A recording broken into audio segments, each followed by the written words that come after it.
mentioned rate rises.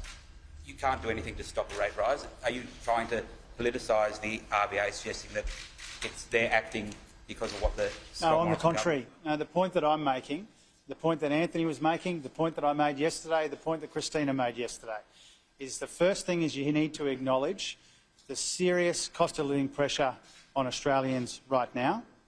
Secondly, you need to take responsibility for making a meaningful difference where you can. We've got policies about getting power bills down. We've got policies for cheaper, more accessible health care, which is a big part of the story. We've got policies to make childcare cheaper. We've got policies to get real wages moving again.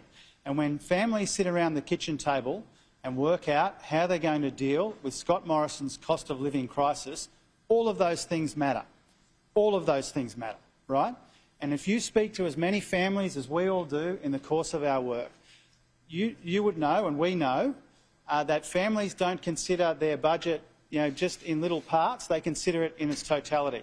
And our Labor Party is going to this election with a substantial policy to ease the cost of living on people who are doing it tough. And I'll tell you the difference, and this is what matters. I'll tell you why this matters.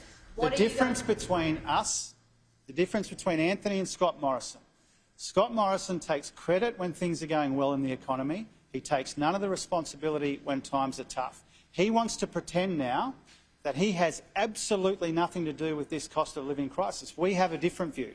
We think that there is a role for government in easing the cost of living pressures on Australian families, and we've run through in some detail how we'd go about it. You were in government, and Mr Albanese, how would you ease cost of living pressures and how would you reduce the price of groceries for ordinary Australians that are really struggling right now? This is how we ease the cost of living pressures on Australian families.